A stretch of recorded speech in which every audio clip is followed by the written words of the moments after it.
Casa, o Vitor não, o É. Vitor tá no hotel, mas é quase, né? No escritório. Marco, a Metron também tá toda em casa? Toda 100% home office ou não? Sim, todo mundo home office. Agora na França não, já voltaram, parte do time está no escritório, parte. Ah, que legal. Ai, que inveja, né, de quem teve a pandemia antes. Dá um pouco, né, porque pelo menos volta, a gente não, a gente fica aqui. Eles já voltaram, já vão poder entrar em férias agora que é final de julho e agosto é o mês de férias deles. Ai, olha só. Bom, a gente já está ao vivo aqui no YouTube e no Zoom, então vou começar dando oi para o pessoal. Sejam todos bem-vindos a mais um webinar da Megawatt. Eu sou Camila Maia, jornalista da plataforma, e o nosso encontro de hoje vai debater as oportunidades e os desafios que a cogeração vai ter com a entrada do PLD horário a partir de 2021. Então, começar agradecendo os nossos convidados do debate de hoje. O Newton Duarte, presidente da Associação da Indústria de Cogeração de Energia, COGEN. João Barreto, que é analista da Megawatt Consultoria, nosso parceiro aí que está sempre nas nossas lives. O Marco Donatelli, que é presidente da Metron no Brasil. E o Vitor Ribeiro, que é gerente de assuntos regulatórios da Timos Energia. Não faz nem um mês, né, Vitor? Exato. Então, eu agradeço a vocês aí pela participação, pelo tempo que vocês estão dando para a gente discutir esse assunto que acho que vai render bastante. Antes de passar a palavra para vocês para as considerações iniciais rápidas, eu vou só agradecer ao público que está nos assistindo e lembrar a todos que, para mandar suas perguntas, mandem pela seção de Q&A do Zoom ou pelos comentários do YouTube e mandem as perguntas antes do fim do debate, gente, porque quando a gente vai no fim não vai dar tempo de fazer. Então, quanto antes mandar, maior a chance do pessoal responder e da gente conseguir aproveitar as dúvidas aí, para aproveitar as perguntas para tentar responder as dúvidas de todos. E outro aviso é que esse webinar vai ficar disponível na plataforma, ele está sendo gravado. Então é isso, obrigada a todos. Vou passar então para as considerações iniciais de vocês. Só pedir para vocês serem objetivos nessas considerações iniciais, para depois a gente começar com as perguntas. Vou começar pelo Newton, por favor. Camila, muito obrigado. Uma boa tarde a todos. Boa tarde aos amigos, ao Marco Donatelli, ao João, ao Vitor, a você, Camila, e todos os espectadores que estão nos assistindo nessa tarde. É um grande prazer para nós da COGEN podermos participar e agradecemos muito ao convite da Megawatt. E é um tema extremamente interessante, porque ele deve estar permeando a vida de todos os geradores e cogeradores e setor elétrico brasileiro a partir do início do próximo ano, e todos vão ter que aprender, de certa forma, a conviver com essa nova forma de nós verificarmos o custo da energia hora a hora. Então, tenho certeza que vai ser super interessante, e eu certamente vou aprender muito com os nossos debatedores aqui. Muito obrigado pela oportunidade. A gente que agradece, Newton. Marco, por favor, se puder falar rapidinho, então. Obrigado, Camila. Obrigado a Megawatt pelo convite. Prezados colegas, Newton, Vitor e João, e todo mundo que está nos assistindo. É um prazer, em meu nome pessoal e no nome da Metron, a empresa que eu represento, que atua com plataforma de inteligência artificial na área de energia. Estamos muito motivados de participar desse debate, dessas conversas, porque estamos preparando a nossa empresa para esse novo mundo que vai vir aí com a granularidade horária e tentando compatibilizar a demanda e a geração das empresas. Obrigado. Obrigada, Marco. Vitor, por favor. Prazer, Camila, pelo convite, tá? Agradeço conhecer vocês, Camila, João, e rever os colegas Donatelli e Newton Duarte. Nós acreditamos que quando o preço reflete a realidade objetiva, ele é o indutor de eficiência alocativa, né? E o mercado, quando dá transparência à informação, então nós acreditamos que será um grande salto. Eu vou comentar um pouquinho mais e vou comentar um pouco sobre a regulação vigente, a que está em trâmite, e inovação tecnológica. Acho que vocês vão gostar. Vamos aprender muito hoje. João, nosso parceiro de sempre aí, por favor. Gente, boa tarde a todos. Um prazer estar aqui de novo em mais uma conversa com vocês. A Megawatt tem o papel de trazer informação, né, simples e descomplicada para todo mundo. Essa alteração do PLD horário é esperada há bastante tempo e a gente começou a ter alguns relatórios mostrando como que o preço horário pode refletir no dia a dia dos agentes. E vai ser muito interessante conversar com vocês, aprender bastante aí com esses feras da cogeração, né? E falar um pouquinho também da expectativa regulatória e quais são os próximos passos para o PLD horário e também para a cogeração qualificada. Vai ser um prazer falar com vocês. Legal, obrigada, João. Muitos assuntos interessantes, né? Então, enquanto o pessoal vai fazendo as suas perguntas aí, eu vou fazer uma rodada inicial de perguntas ali que do nosso time da Megawatt elaborou. Eu vou começar, então, vou seguir a mesma ordem agora, depois a gente vai mudando. E eu vou fazer as perguntas direcionadas, mas aí vocês sintam-se à vontade para pedir a palavra, para complementar, contestar, né? Enfim, aqui o debate é aberto. Newton, então, por favor, eu queria começar por você. Vamos começar pelo começo, já que aqui o nosso negócio é simplificar tudo. Eu queria que você começasse a falar, então, sobre quais as mudanças que a cogeração vai ter, ou pode ter, né, com a entrada do PLD horário a partir do ano que vem. Muito bem, obrigado. Muito obrigado, Camila. É interessante, porque nós vamos enfrentar um novo mundo, né? É importante dizer que o mundo da cogeração, 2/3 do que ela vende para o Mercado Livre. E o Mercado Livre, até então, ele vende essa geração de forma flat para os seus clientes. E nós vamos ouvir do Vitor e do João, certamente, considerações muito claras desse lado regulatório. E eu não vou me atrever, porque eu não entendo nada disso, entendo muito pouco, eu conheço muito pouco, mas eles conhecem muito, e eles vão poder nos ajudar a entender isso claramente. O fato é que, para o cogerador, o que ele tem que buscar, efetivamente, é uma enorme flexibilidade.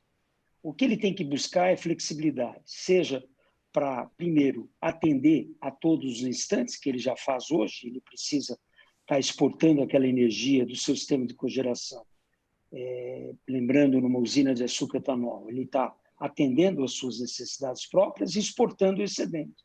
E essa exportação ela tem que se manter constante para ele atender a sazonalidade que ele previu no ano anterior, para aquele dado mês ou semana, etc. A flexibilidade vai ser essencial para que ele possa melhor atender às necessidades do sistema. O que é um PLD variável ao longo do dia? É um instante de maior carga e menor carga. Na hora que houver menor carga, ele, ingerando aquilo que está previsto, ele vai estar contribuindo para quê? Contribuindo para guardar água nos reservatórios, por exemplo. Num instante de maior carga, aí ele não só guarda água, ele evita que a geração hidrelétrica tenha que fazer o papel de total flexibilidade do sistema, mas ele vai também estar criando condições para atender essa carga adicional. E como fazer isso numa usina de açúcar etanol é extremamente complexo. Por quê? Porque ele está feito para trabalhar sempre sob a mesma carga. O processo de produção ele é muito uniforme. Então, você tem poucas condições. Mas uma coisa que a tecnologia está propiciando é você criar maneiras de armazenamento de energia. Esse armazenamento não é só com baterias, ela pode também se dar com baterias, o que pouco se falou a respeito, junto com uma cogeração, talvez com gás natural, talvez com outras fontes, isso possa vir a ser factível, mas você tem outras formas de guardar energia. E uma forma que a gente anda estudando na Cogem é a questão do biogás. O biogás, fruto dos resíduos sucroenergéticos e da própria vinhaça, ele vai certamente propiciar o quê? Eu vou produzir biogás, eu vou fazer uso desse biogás com a mistura do diesel ou transformando a minha frota de caminhões, coletadeiras e plantadeiras com gás natural ou com biogás, com biometano, e também vou poder produzir energia elétrica ou eu vou poder queimar em sopradores, eu queimo com gás natural, produzo ar quente e melhoro a combustão dentro das caldeiras. Com isso, eu melhoro a combustão do cavaco, do bagaço ou de outros resíduos, como palha, etc. E aí eu tenho uma produção no ciclo Rankine, produção de vapor com melhor eficiência. Então, eu vou produzir mais energia. Essas condições de eu guardar biogás, de eu guardar energia e produzir no instante que mais interessa a usina, é a grande sacada futura agora para conviver com isso. É claro que o mundo do biogás está começando no Brasil, a gente não tem meia dúzia de plantas operando ainda, mas vamos ter certamente dezenas de plantas operando num espaço aí de médio prazo, eu diria de 2, 3 anos. Então, é super importante a gente ter essa visão. Eu tenho certeza que o Donatelli e o Vitor, que têm uma experiência grande com Light, ESCO, etc., e que tiveram contato com muitas plantas do gás, eles vão abordar a questão do gás. Se não o fizerem, eu farei daqui a pouco. Tá? Então, retorno a você. Obrigado. Legal, Newton. Bom que já deixou a próxima pergunta no ar, né? Mas eu vou deixar esse assunto para depois, porque antes eu quero perguntar para o Marco. Os seus projetos na Light, né, são muito conhecidos, o da Coca-Cola principalmente é emblemático no setor, e agora a gente está passando por uma nova transformação, agora com a entrada do PLD horário. Para o consumidor, vai ser possível, de fato, modular a sua carga? A gente tem instrumento para isso hoje? Isso depende muito do processo produtivo de cada indústria. Nós vamos nos focar mais na indústria, né, nesse momento, embora a modulação possa ocorrer em outros setores de consumo, mas no caso da indústria, depende do processo produtivo. A grande questão do gerenciamento energético por parte das indústrias, desse nova era, vamos dizer, da granularidade do PLD horário, é exatamente como compatibilizar a geração interna, né, quem tem cogeração interna, com a produção própria da indústria, ou seja, a demanda de energia interna, e com a compra ou venda de energia no sistema. Então, essa equação que antes, até o momento, ela já é complexa dentro de uma conjuntura onde você tem o PLD semanal, você vai ter que ter agora, nesse novo ambiente, tomar 8.760 decisões por ano, ou seja, a cada hora existe a possibilidade de tomada de decisão com relação à sua cogeração ou outros tipos de geração interna, que pode ser do gás natural ou pode ser de gás de processo da própria indústria, e você tem que compatibilizar isso com a sua produção. Então, a grande equação é a seguinte: quanto gerar, quanto consumir em cada tipo de processo, de modo a otimizar economicamente a indústria, considerando o custo da energia, considerando a produção, os seus contratos, o seu estoque. É uma situação bastante complexa, e por isso que nós estamos trabalhando com uma plataforma online de inteligência artificial que propicia esse suporte à decisão aos industriais. Entendi. Então, esse industrial, ele, dependendo do tipo, né, ele pode ou não conseguir modular. Depende. Existem processos industriais que, por exemplo, às vezes uma eletrólise que tem dificuldade de modular. Existem outros processos que você usa o vapor e a própria cogeração, você tem que ver o balanço térmico. Você pode ter um processo onde a paridade é térmica, ou seja, você tem aquela questão de manter aquela produção de vapor e pode flutuar a produção de energia ou não. Então, cada caso é um caso, né? E, em função disso, o Newton falou a palavra flexibilidade. Essa é a palavra-chave para o futuro, tanto do ponto de vista da demanda, porque vão ter os programas de resposta da demanda, né, como já existe, agora acabou de ser prorrogado. Nós vamos começar a ter, na verdade, no Brasil, porque ainda é um teste, né, mas no exterior, em vários países, é bastante comum. Então, nós vamos ter os programas de resposta da demanda, a geração também sendo flexível para que você possa mitigar riscos e aproveitar as oportunidades de mercado, e sempre avaliando, tendo um forecast, se possível, ou, na verdade, um dia antes, quando o PLD horário for divulgado, você tomar as decisões que vão, eventualmente, alterar o planejamento da produção, mas de forma consciente, né? Não é muito simples isso. Você tem que pegar todos os dados de uma indústria, rodar todos os dados para ver as possibilidades que você tem ou não de alterar processos de um horário para outro.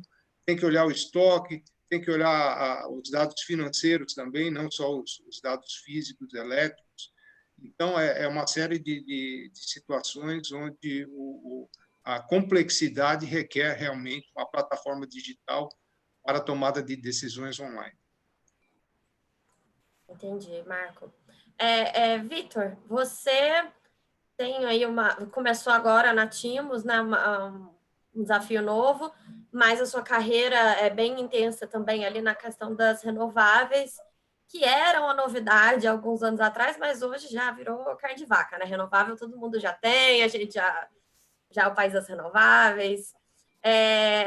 A cogeração com o PLD horário é um negócio novo para o futuro ou também vai ter o mesmo caminho que as renováveis, assim? Não, eu diria assim que está alinhado com o futuro. Quando você olha os recursos energéticos distribuídos, eles terão um papel cada vez principal. A tendência é que o consumidor passe a ser um elemento ativo da rede, né? Então, cada vez mais a tendência é o consumidor ele prestar informações para a rede, né? E as distribuidoras virarem centros de distribuição. Então, cada vez mais os recursos energéticos distribuídos, como a microgeração, mini-geração e a cogeração, elas estão alinhadas com a tendência no futuro do sistema ser menos centralizado para ser mais descentralizado. E onde é que o PLD entra isso? Né? Na medida que ele passa a ser horário, ele está entrando em linha quando você fornece informações e o preço ele está alinhado com a realidade operativa, a eficiência, os agentes começam a se adequar de forma mais eficiente e as tecnologias também vão atraindo as tecnologias certas para os pontos certos.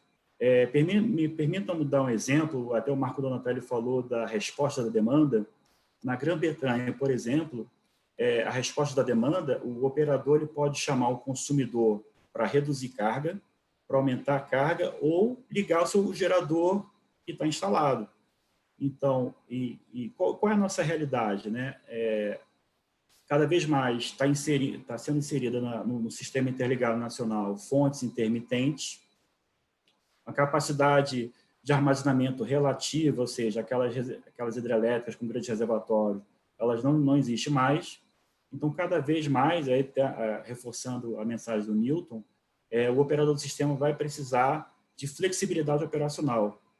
E flexibilidade operacional é geração no centro de carga, geração nas cidades e essa possibilidade do consumidor reagir. Então, como o Marco Antônio falou, ele vai poder gerenciar suas cargas e passar a gerador e injetar o sistema. E o PLD horário vai fornecer quando o sistema está mais precisando de geração, a cogeração vai ser um elemento fundamental desse processo. Entendi, legal, Vitor. João, a gente está falando muito sobre as oportunidades que vão surgir aí com o PLD horário, mas eu queria saber em que pé que está a questão do PLD horário, a operação do preço sombra, porque nesse primeiro semestre teve alguns probleminhas aí, né? Sempre tem aquela questão, antes a gente tinha o CMO negativo. Como é que está isso? Bom, Camila, como o pessoal falou, né, eu acho que o PLD, qualquer dentro de mercado, né, qualquer lugar do mundo, o spot price, né, o preço à vista da energia é o coração de tudo, né? É ele que vai dar a sinalização econômica, né, de quais tecnologias tem que entrar, quando tem que entrar, né, dá incentivo ou desincentiva outras, e isso sempre foi discutido desde o início, desde lá do RECEB, lá na década de 90, que tinha a perspectiva da PLD horário, né? E nos últimos anos, principalmente 2017, via CP33, 2018, foi feita a expectativa que entraria esse ano, em 2020, o PLD horário. Mas, em julho, né, de 2019, decidiu por postergar essa entrada a partir de janeiro de 2021. Então, a princípio, né, quem tem a competência para fazer isso é a CEPAMP, e a princípio, o PLD horário entre 2021, a gente tem acompanhado de perto as rodadas do preço sombra, evoluiu muito, muito mesmo. Desde o começo, que a gente começou a acompanhar em 2018, teve muita alteração, o índice comitia entrando, teve a questão do CMO negativo, né, aconteceu de fato, e de fato aconteceu, não era um bug no sistema. Então, as coisas andaram, tiveram muitas forças-tarefas no ONS, com o pessoal lá validando o D100 para ver se estava tudo certo, e a expectativa é que entre realmente em 2021, embora ainda haja a possibilidade da CEPAMP adiar até 31 de julho, não enxergo isso como uma possibilidade muito alta. Então, é uma aceleração econômica super importante, né, para o desenvolvimento tecnológico e para o desenvolvimento do setor elétrico em si, e a gente entende que vai entrar aí a partir de janeiro. Legal. A gente já está recebendo muitas perguntas legais, mas eu queria só voltar no Newton, porque ele prometeu que ia falar de gás, e eu queria ouvir um pouquinho sobre isso. E também, na verdade, o que eu queria saber é sobre biomassa, é uma dúvida que eu tenho, se é possível ela se adaptar para modular a geração, porque você falou que a palavra é flexibilidade, né? A biomassa, de todas as fontes, tem menos flexibilidade, pelo menos até onde eu entendo. Correto, eu concordo contigo. De fato, ela tem muito menor a flexibilidade e ela precisa casar, então, com outras fontes, de tal forma que ela possa dar resposta às necessidades do sistema ou a adequação a condições mais interessantes do mercado com relação a um PLD mais convidativo para eu exportar ainda mais energia. Como eu citei, eu vejo a cogeração muito ligado a fontes, a uma hibridização dessa cogeração. Esse é um ponto rico, de uma biomassa com biogás. E no caso do gás natural, aí o gás natural ele tem uma condição mais favorável. E eu te digo por quê. Porque é muito comum em sistemas de cogeração do gás natural, as condições de necessidade de energia térmica, elas propiciam a geração elétrica em quantidades maiores do que as necessárias pelo cogerador, por aquele autoprodutor. Então, ele instala uma cogeração, sempre muito movida à questão térmica, de calor e frio, e depois ele fica sobrando um tantão de energia que, em geral, está além das suas necessidades. Então, a capacidade dele de geração e de venda de excedentes ela é palpável. Então, ele pode jogar muito bem com isso. E eu vejo aquele cogerador com gás natural, ele pode trabalhar muito fortemente com isso. Em termos de sistema, e agora eu estou falando das intermitentes, tanto eólicas quanto solar, o que o Vitor comentou, o João comentou a questão do CMO negativo. O que a gente está vendo tecnologicamente hoje dos grandes grupos, eles estão trabalhando no seguinte: eu vou ter condições de gerar mais, muito bem, eu vou gerar e vou produzir hidrogênio. Vou produzir hidrogênio para misturar com CH4 e queimar isso em turbinas a gás, ou eu vou guardar esse hidrogênio e, eventualmente, até produzir CH4 mais tarde, para queimar em turbinas a gás, né? Então, o CMO negativo, a indústria vai encontrar uma forma de nunca deixar isso acontecer, porque eu vou absorver essa energia adicional que as intermitentes acabam propiciando num domingo ensolarado com muito vento. Eu não tenho demanda, mas eu tenho muita geração. Então, eu vou mandar a brasa e produzir hidrogênio, né? Essa é uma forma muito rica de guardar, né? E segundo aspecto é que nas outras cogerações, que não o gás natural, aí eu vejo a hibridização como uma forma de você poder melhor dar resposta a essas 8.760 decisões que o cogerador vai tomar todos os anos, né? Que é imenso, né? Quer dizer, ele vai... outra coisa que eu gostaria de abordar, ouvindo o João, é a questão do consumidor. se de um lado a flexibilidade vale para o consumidor e vale para o gerador, no caso do consumidor, ele vai tentar fugir dos PLDs horários mais altos, né? Quando ele do custo da demanda hoje em horas de pico, ele tenta fugir com uma autogeração, por exemplo, com diesel ou com gás.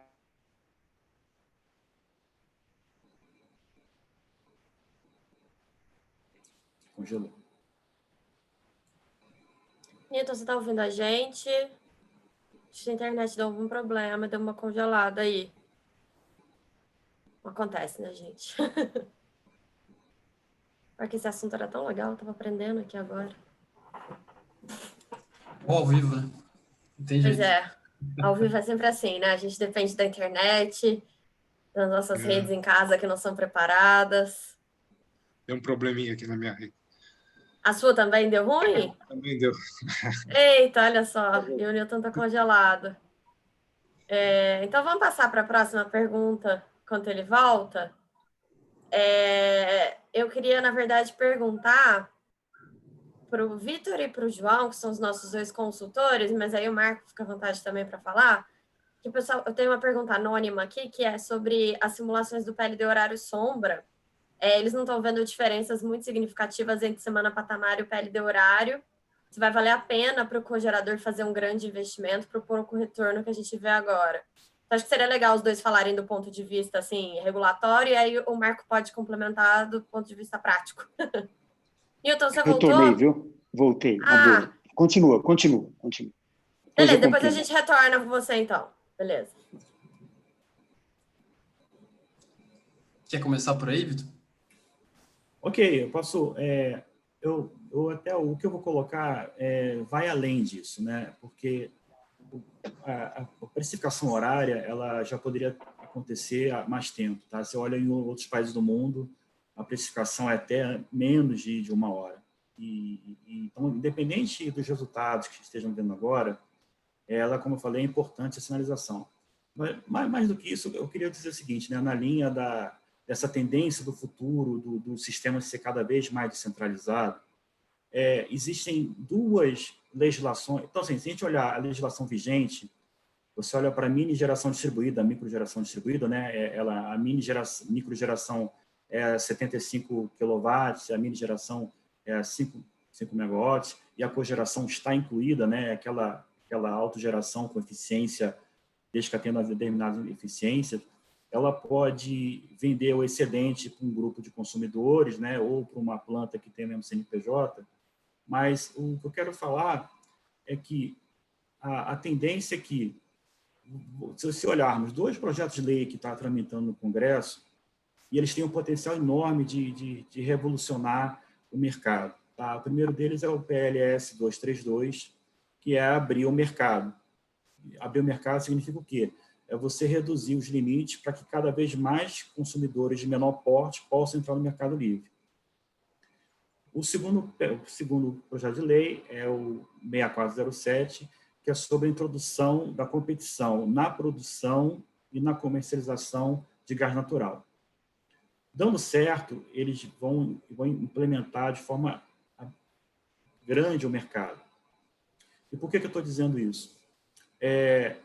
Não podemos olhar o PLD horário somente no próximo ano, que vai entrando. Mas eu quero dizer assim, se olhar as inovações tecnológicas que estão em curso, eu diria para você que vai revolucionar o mercado de forma importante. Entrando na linha até da hibridização que o Newton Duarte falou, já existem alguns projetos, por exemplo, você colocar uma solar junto com uma cogeração e a solar aumenta a eficiência daquele processo. Isso é um primeiro caso. Na outra inovação tecnológica, na linha de informação e mercado. Vou dar um exemplo, tá? Se fala muito smart contracts do blockchain.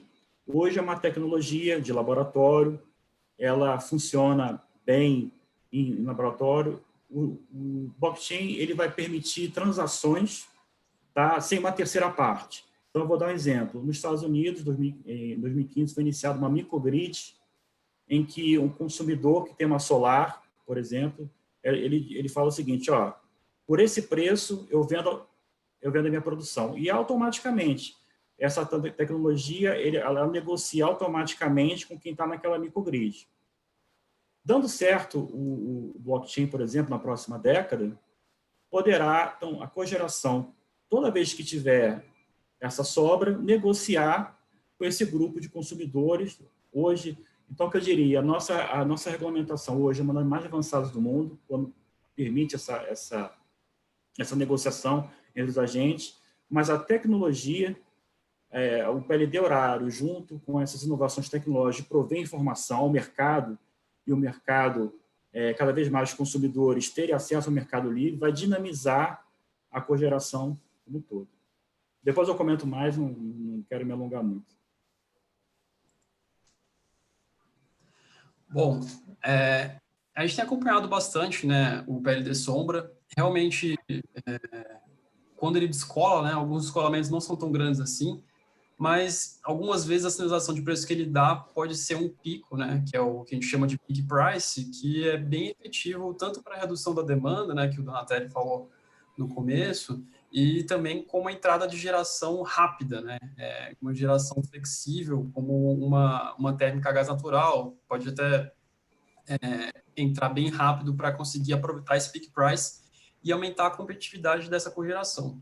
Eu acho que o mais legal da cogeração com o PLD horário é que o PLD horário vai dar uma sinalização de preço para uma tecnologia que já tem uma competitividade boa. Então, a combinação entre você gerar o seu produto, né, seu insumo real, né, que é o produto que você vai vender no mercado depois, e você ter a possibilidade de faturar um pouco a mais com a geração de energia elétrica, isso traz um incentivo para a cogeração. Além disso, né, se você tem uma produção flat, vamos dizer assim, né, você tem que ter lá sempre produzindo seu produto, não pode parar sua linha de produção. E você vê a variação do PLD horário, você precisa ter um contrato modulado, por exemplo. E essa modulação a gente não sabe como vai ser precificada ainda. E pode ser que a cogeração seja um caminho para diminuir esse custo, né? Você quer um atendimento flat, né? Mas você não quer estar exposto à volatilidade do PLD, você gera sua própria energia. Então, eu acho que todas essas combinações, que vai depender muito do processo industrial, como o Donatelli falou também, para a cogeração entrar, mas o que o PLD está dando, o PLD traz, né, o PLD horário, é a sinalização, que fala, pode ser que dê certo. E é isso que a gente precisa, da sinalização do marco regulatório bem estruturado, e o que der certo vai entrar. Até, João, até te complementando, até um pouco o que o Newton falou, né, em outros países, quando o preço é negativo, né, o preço de spot negativo, sinaliza ali que você tem que colocar uma bateria, uma carga, né? E aí o Newton comentou que a cogeração ela pode trabalhar junto com um mecanismo de armazenar energia. É isso. A volatilidade para cima e para baixo. Armazena quando está baixo, injeta quando está alto. Complementando, queria dizer o seguinte, hoje, se você analisar o PLD Sombra no Sudeste, vamos dizer, com o preço do Sudeste e Centro-Oeste, você não vai ver grandes oportunidades. Vai ver oportunidades maiores no Nordeste, que são as energias intermitentes, mas o futuro pode reservar surpresas bem desagradáveis para quem não se preparar, né? Ninguém imaginava que a gente estaria vivendo essa pandemia agora, nesse momento, né? Isso é uma questão dos cisnes negros, né? Tem uma frase do Peter Drucker que fala o seguinte, que o maior problema das turbulências não é a turbulência em si, é você agir com a lógica de ontem. Então, nós temos que nos preparar, principalmente com gestão de riscos, que envolve também a gestão de oportunidades, porque dias diferentes virão. E numa situação onde você tem 8.760 sinais econômicos possíveis e a energia tiver um componente fundamental no custo de uma indústria, ela tem que analisar o que ela vai fazer, como ela vai fazer e quando ela vai fazer. Essas decisões são complexas. Não se pode esperar as coisas acontecerem para pensar numa solução estrutural interna, que pode demorar meses ou um ano, e tempo é dinheiro, né? Então, eu acho que o importante é a gente não se ater muito, olhando pelo retrovisor, ou olhando só o presente, o que está acontecendo com sinalização de preços, mas olhar estruturalmente o que pode ocorrer com o nosso negócio. Cada empresa tem que pensar o que pode ocorrer com o seu negócio e antever isso e se preparar para novos tempos que virão. Pois é, foi isso que eu pensei, né? O preço sombra está acompanhando semana patamar, mas nunca se sabe quando pode vir um evento totalmente inesperado. E aí você vai lidar como? Quando o PLD horário estiver no pico e você estiver no auge da sua carga.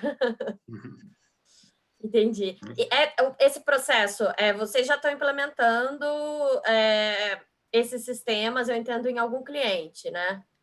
Nós já fizemos vamos dizer, a customização para a legislação brasileira da funcionalidade da nossa plataforma, que executa, nós damos as recomendações horárias para uma indústria tomar decisões. Quem toma decisão, evidentemente, é a própria indústria. Ela tem condição de monitorar e ter a decisão que envolve todos os dados, correlação de todos os dados físicos, financeiros da indústria, e isso daí já estamos terminando a implantação numa primeira grande indústria, né, e já negociando várias outras. Então, quer dizer, a plataforma Metron é uma solução, pode ter outras soluções, mas é fundamental que os consumidores estejam preparados para esses novos tempos.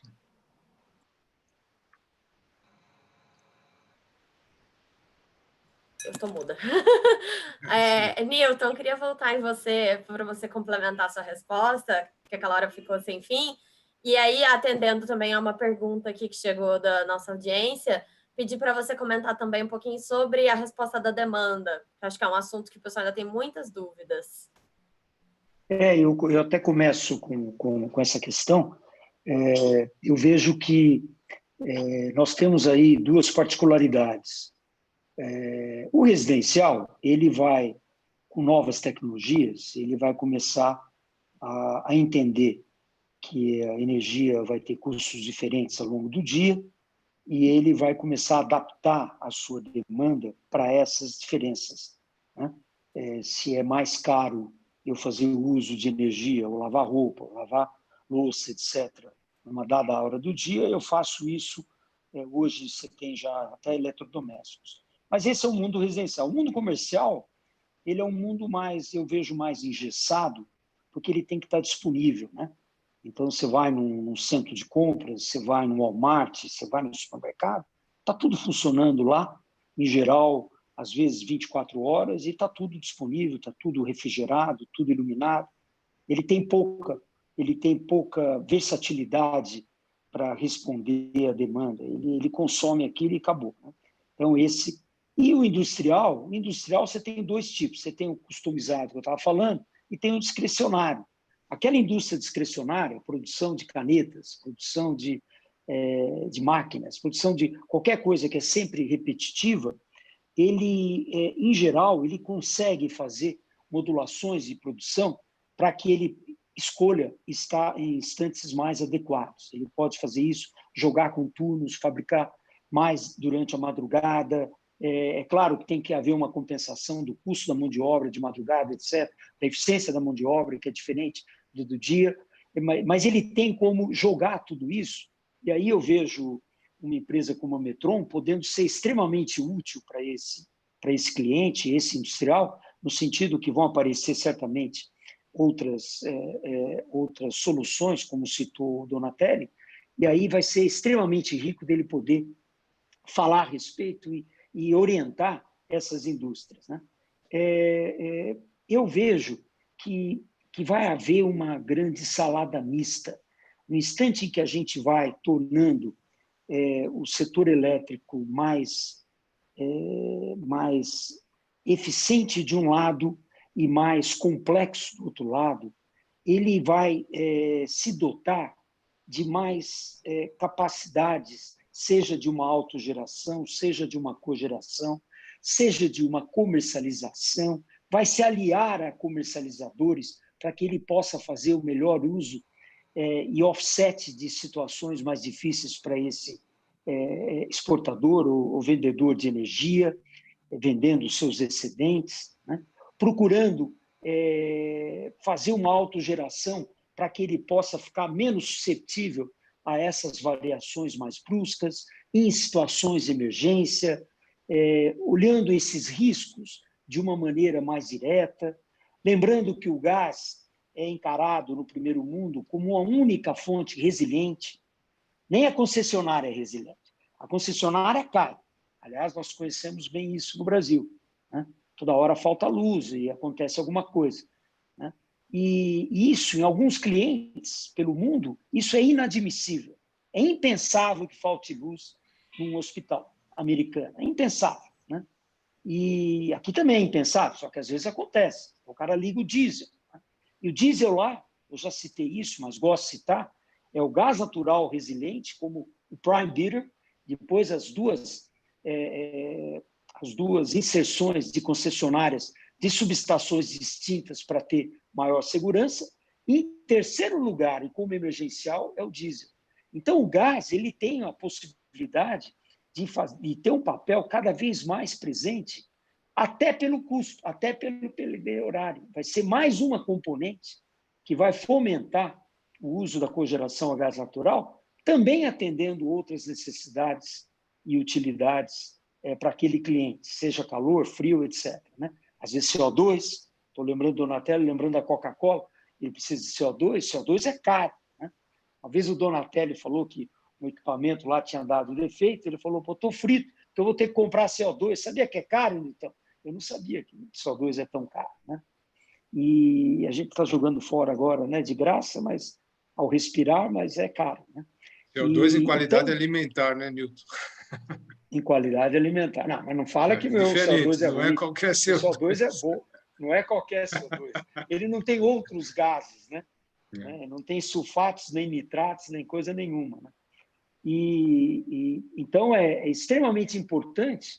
Eu acho que o pele de horário ele começa um processo de mais complexidade e mais inteligência na geração e no consumo de eletricidade, mais inteligência. O consumidor vai ficar mais inteligente, o industrial vai ficar mais inteligente, e o gerador também. Ele vai ser menos burrão, ele vai ser muito mais flexível, ele vai buscar a flexibilidade. E eu estava falando sobre o hidrogênio é uma realidade, ele já é uma realidade em laboratório, ele já está funcionando em laboratório, na combinação com gás natural, porque só hidrogênio é um foguetão, né? É mais difícil, mas em combinação com gás natural já é extremamente viável, e isso vai aparecer mais, e outras formas de armazenagem de energia, né? Seja guardando água, como a gente já o faz, né? Lembrando que a biomassa guarda 16 pontos percentuais dos 51 que nós temos hoje no Sudeste, 16 pontos desses 51, eles vieram da biomassa da cana-de-açúcar, dessa cogeração, que poupou essa água nos reservatórios. O Vitor comentou que os nossos reservatórios estão perdendo importância relativa, é fato, e vão perder ainda mais. Se olhar o PDE 2029, ele sai de 60 e tantos por cento, cai para 50%, 52%, coisa que o vale, e está perdendo continuamente.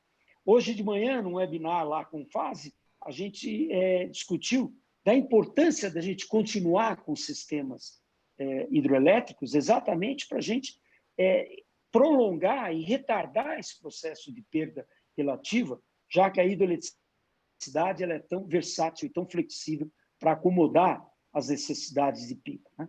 Mas eu vejo que a cogeração ela vai ter um papel cada vez mais importante na medida em que a gente vai perdendo a nossa exuberante hidroeletricidade no mercado brasileiro, né, que já foi absolutamente exuberante e hoje ela tem um papel ainda preponderante, mas está perdendo importância, e a cogeração ela vai ganhar um espaço cada vez maior.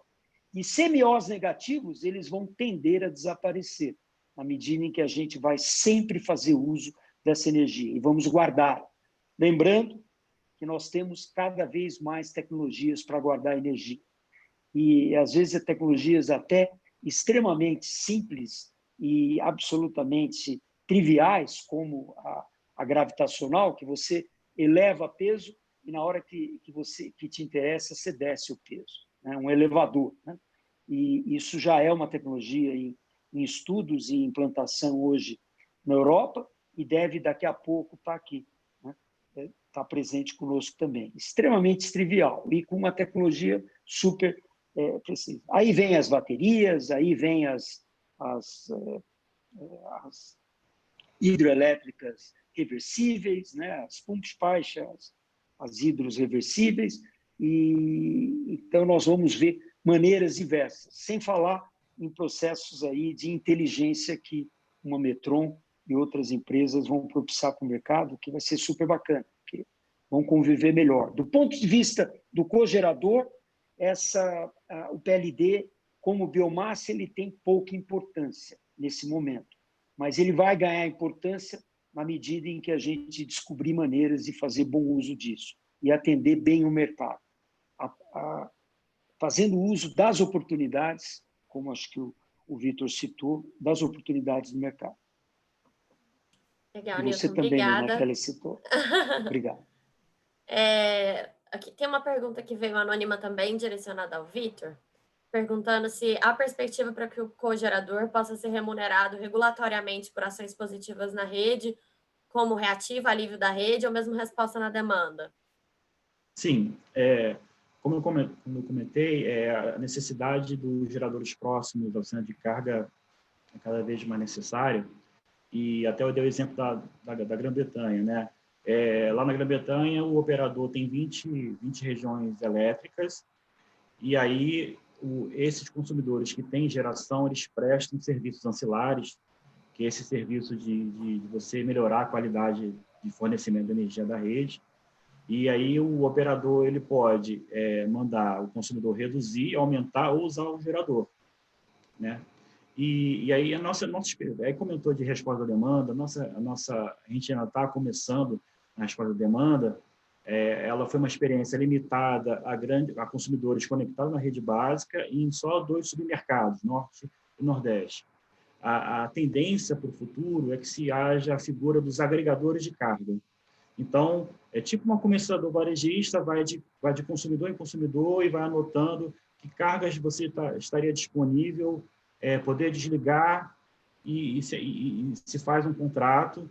E existem plataformas, essas plataformas de relacionamento com o consumidor.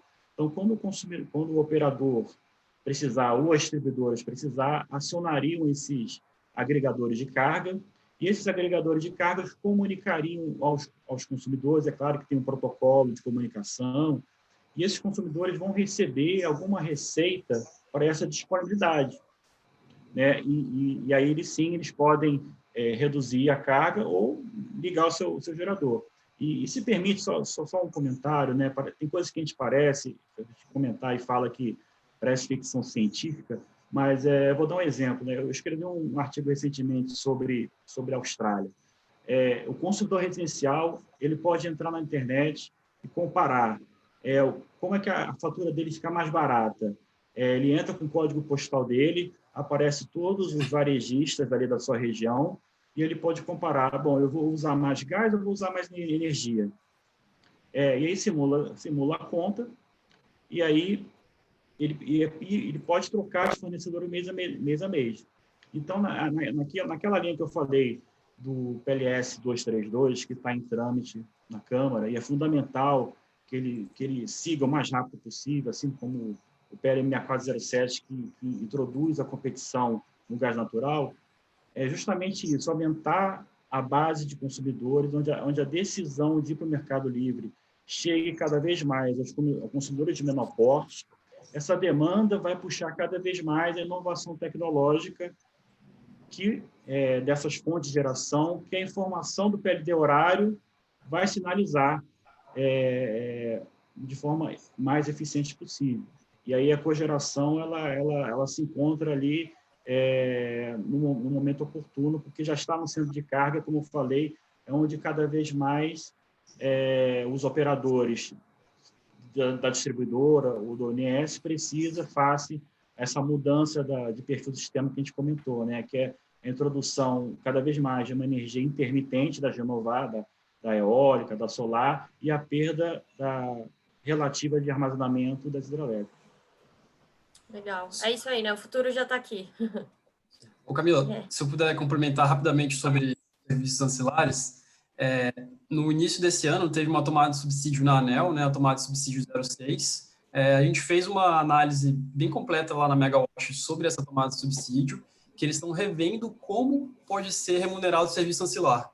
Então, hoje, né, o serviço ancilar não tem uma competitividade muito grande, não tem uma atratividade muito grande para os geradores entrarem, né, e também uma possibilidade da carga entrar, mas a ANEEL pensando esse modelo, né, chamou os agentes para conversar sobre isso, e a cogeração pode ter um papel bem importante, né, para reserva operativa de potência, né, como o Newton de deixar água armazenada das hidrelétricas, reativo, né, entrada de motor. Então, tudo isso pode ser pensado em todos os países que têm um modelo um pouquinho diferente, né, aqui a gente tem aqui o modelo despacho pelo custo, o tight pool, mas o Z-Pool muitas vezes tem a entrada de serviços ancilares intraday, né, durante o dia, com mini leilões e tudo mais, e a ideia do Brasil é chegar num modelo mais competitivo para isso, com espaço, com certeza, para a cogeração entrar e fazer sua parte ajudando o sistema como um todo. Legal. Então, passar para o Marco agora, só uma pergunta rápida que a Daniele mandou sobre a solução solar com cogeração. É uma dúvida que eu tenho também. Vocês, o software de vocês, a plataforma de vocês já faz esse tipo de integração? A nossa plataforma, a matéria-prima são os dados, né? Então, todos os dados internos de produção de energia, por qualquer fonte que seja, e todos os dados de demanda, todos os dados financeiros da empresa, eles são agregados, correlacionados, e você consegue fazer os KPIs, os indicadores necessários para o gerenciamento ótimo da energia, né? Então, não tem nenhuma dificuldade em agregar qualquer outro tipo de geração. Legal. Antes de passar para as considerações finais, só uma última pergunta para o João. Alguém quer falar? Desculpa. Eu queria só claro, dizer... Newton. Eu posso comentar uma coisa que fiquei triggered aqui para comentar? As tecnologias, elas vão agora abarcar essas condições de forma tão bruta, tão violenta, que sistemas engessados como o nosso, onde todo mundo que hoje comanda o setor elétrico é um mundo que veio do mundo estatal, onde eu tinha um fornecedor atendendo um cliente, vindo de uma fonte, não existia geração distribuída, então ele vinha de Itaipu, ele vinha de Ilha Solteira, ele vinha de Xingó para tal lugar.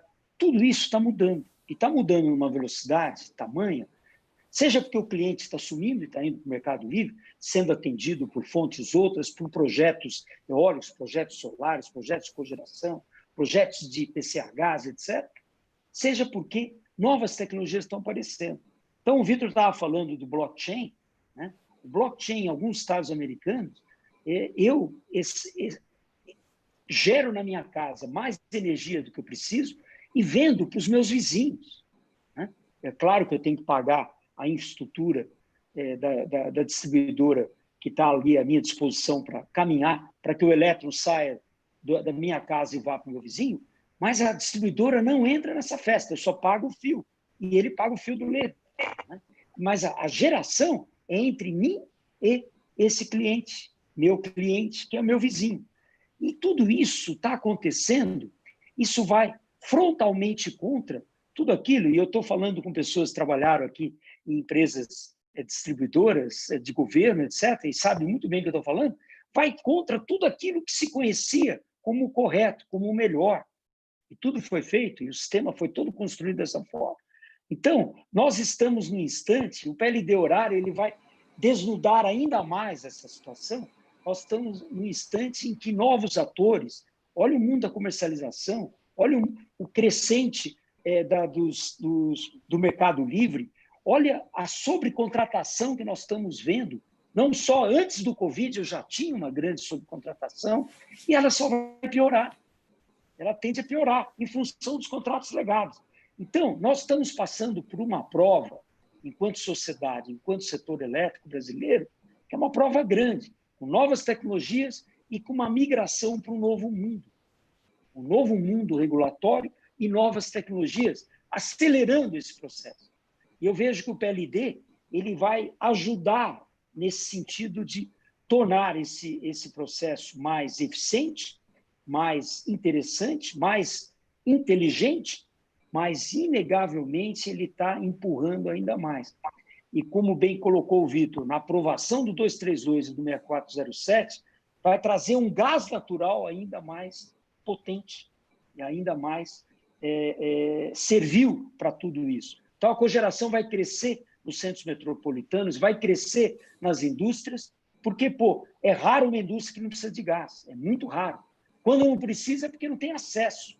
Mas até o GNL virtual agora vai propiciar um crescimento disso, né? Na medida que eu tiver o GNL a preços competitivos, eu levo esse GNL até 1.000 quilômetros de distância de onde eu saquei. E desse GNL, nós estamos conversando agora com usinas de açúcar que estão pensando em ter um GNL lá estocado na usina, ancorado na usina, numa carreta, e ele vai produzir agora o biogás, e ele já definiu quanto que ele vai produzir, e o GNL vai ficar como um anteparo, vai ficar como segurança para ele. Quando faltar o biometano, porque está chovendo, porque não produziu etanol, etc., ele tem lá ele tem o GNL para atender suas necessidades, seja para substituir o diesel, seja para ele gerar eletricidade diretamente, seja para ele melhorar o ciclo Rankine. Olha que bacana que nós estamos vendo, é a cogeração, seja do gás natural diretamente, seja com outras fontes como biomassas, se envolvendo de uma forma direta. O PLD ele só vai acelerar esse processo, ouvindo todos os caras inteligentes aqui. Ainda bem que eu só consegui ouvir, ainda bem que ainda estou ouvindo bem, estou funcionando bem o negócio. Obrigado, desculpa eu ter te interrompido. Imagina, foi uma excelente colocação. É só que antes de passar para as considerações finais de vocês, tem duas perguntinhas aqui que o Leonardo Caio da Cogei mandou, que eu acho que o João pode responder rapidinho e já emendar com a consideração final dele.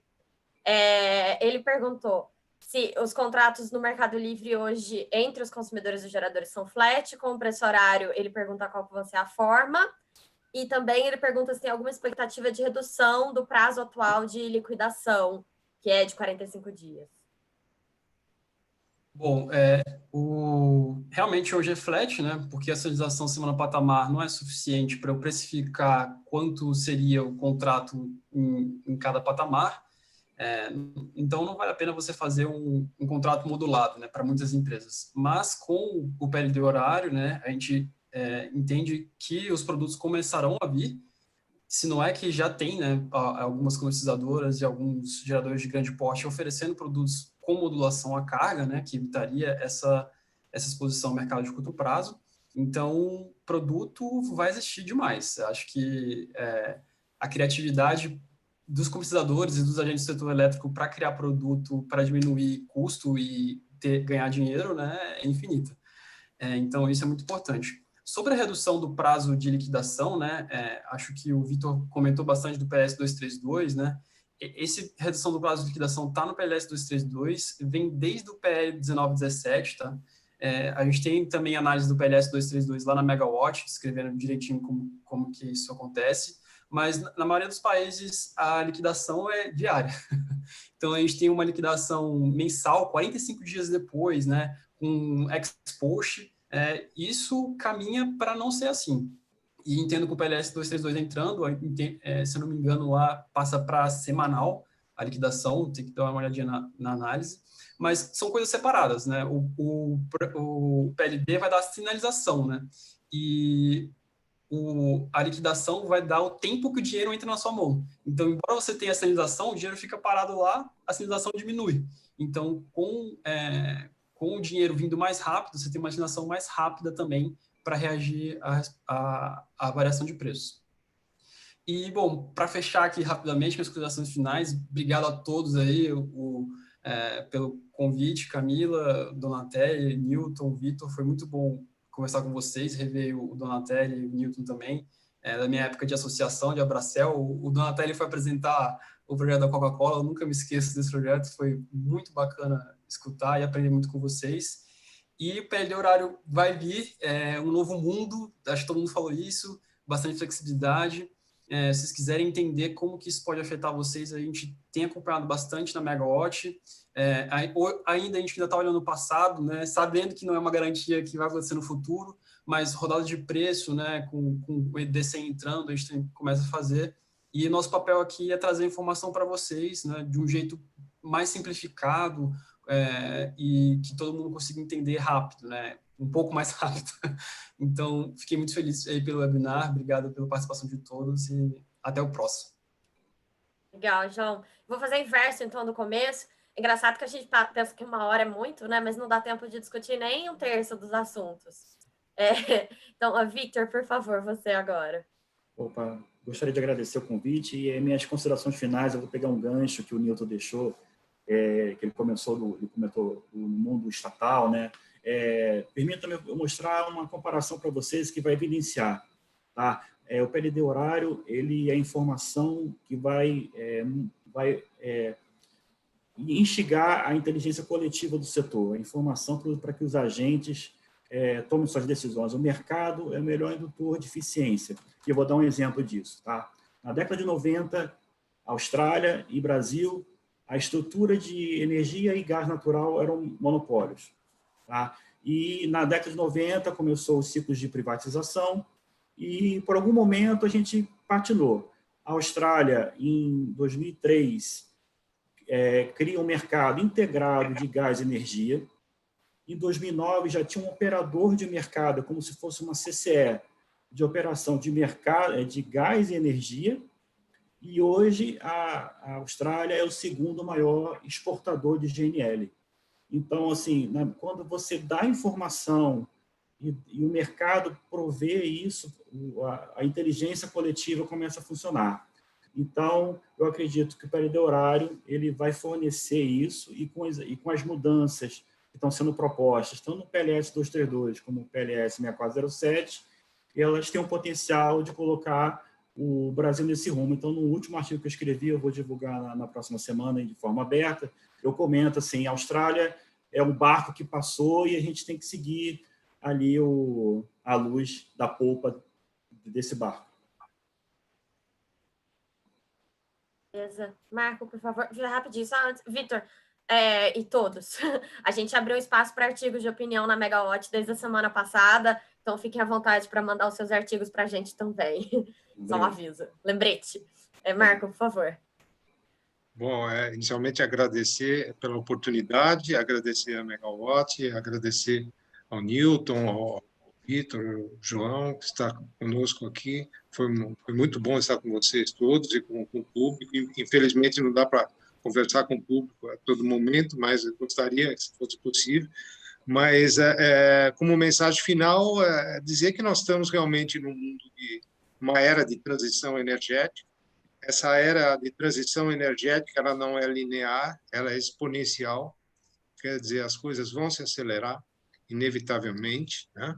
Nós temos que estar olhando para o futuro, nos prepararmos para as mudanças, não podemos ser surpreendidos a todo momento por mudanças, nós temos que antevê-las, né?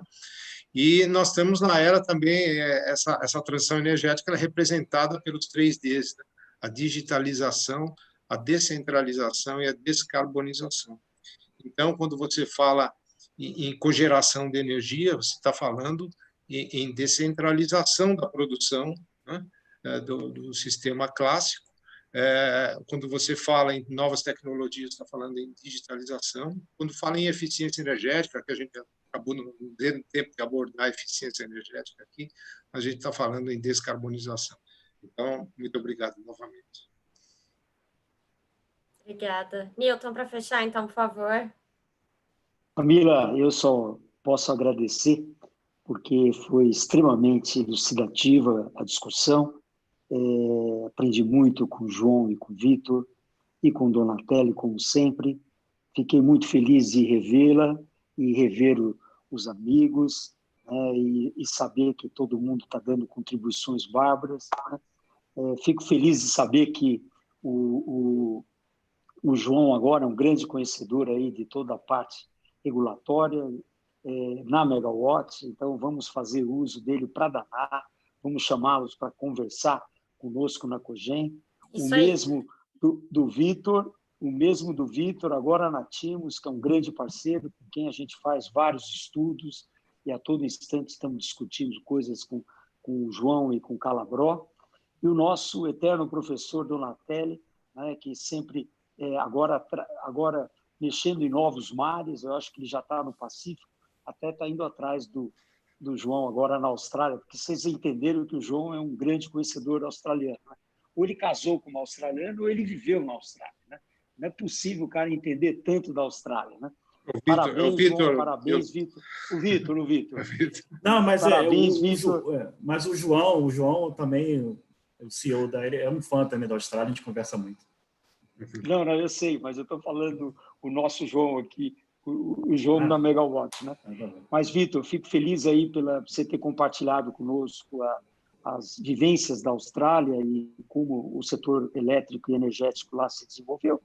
E obrigado também ao Donatelli, que nos expôs aí como ele vai trabalhar e vai orientar os clientes, sejam geradores, sejam consumidores industriais, a fazer o melhor uso da energia de uma maneira mais capaz, mais eficiente, mais competitiva, que é o que a gente precisa na indústria, né? E eu concordo plenamente com o Vitor, a gente precisa aprovar rapidamente esse troço, então temos que falar com todos os nossos amigos senadores e deputados no sentido de a gente aprovar isso o quanto antes, né? Temos que fazer isso porque é fundamental para o país, né? Então, agradeço muito, Camila, fico muito feliz aí de ter sido convidado e a Cogem poder participar disso. Obrigado, de fato, e deixo um grande abraço ao Kiko, a todo o time da Comec e da Megawatt. Obrigado. A gente que agradece a participação de todos vocês, acho que foi uma conversa muito boa. E é isso, vamos continuar depois, né? A gente viu que a gente não conseguiu debater todos os assuntos, tem um monte de pergunta aí que veio sem resposta. Então, quem sabe numa próxima a gente não dá continuidade nessa discussão já com notícias mais fresquinhas, aprovação do PLS 232, né? Não custa sonhar. Então é isso, gente. Obrigada a todos que nos assistiram e até a próxima. Obrigada, pessoal. Obrigado, Camila. Obrigado a todos. Obrigado, Camila. Um abraço. Obrigadão.